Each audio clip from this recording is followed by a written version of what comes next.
القصة: أرجوحة الصمت. وتلك الليلة السماء والظلام تآمروا لابتلاع المكان، لا قمر لا نجوم، فقط فراغ ثقيل يضغط على الصدر ورائحة باردة تشبه الصدأ العالق في الحلق.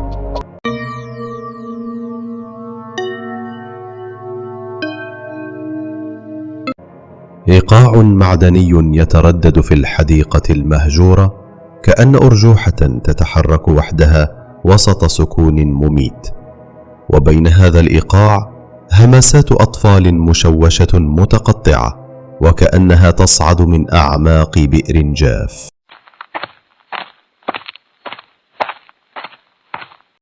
ليان فتاة عشرينية تحمل كاميرتها، تبحث عن مشهد مثالي لمشروع تخرجها. لطالما أحبت الأماكن المهجورة، فهي كما تقول تحفظ أسرارها في صمت أشد من البشر.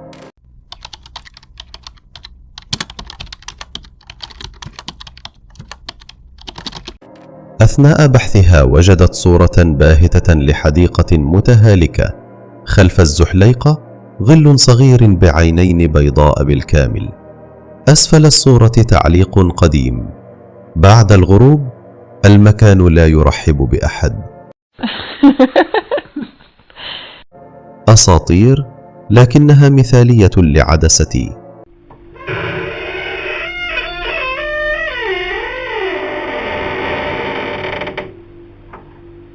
وصلت ليان. البوابة نصف مفتوحة، صدئة وكأنها لم تتحرك منذ سنين. الهواء ثقيل، ورائحة التراب المبلل ممتزجة برائحة معدنية نفاذة أقرب للدم الفاسن. الأرض لزجة قليلا، وكأنها شربت شيئا لم يكن ماء فقط.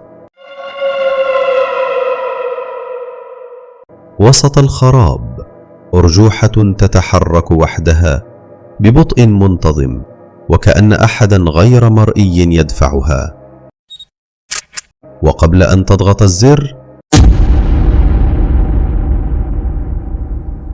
صوتها يقترب تدريجيا، لكن أمامها لم يكن هناك أحد.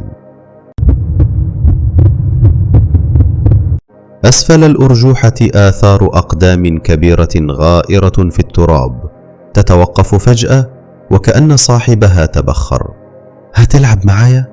طفلة بفستان أبيض متسخ، شعرها الأسود الطويل يغطي نصف وجهها، والحبال تمر من داخل جسدها الشفاث. عيناها فارغتان من البياض، لا حياة فيهما. من بين الألعاب المكسورة خرج أطفال بوجوه ملتوية وعيون فارغة، تتحرك أجسادهم ببطء كدمى مشروخة، يزحفون أحيانا ويضحكون بلا سبب. امشي قبل ما يجي. رفعت الطفلة رأسها، نصف وجهها محترق وعينها اليسرى متفحمة.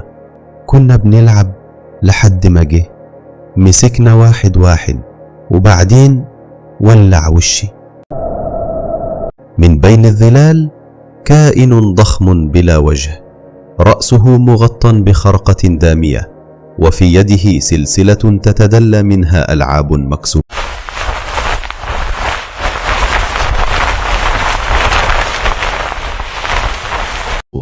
الأطفال تراجعوا للخلف وكأنهم يخشونه أكثر من أي شيء آخر.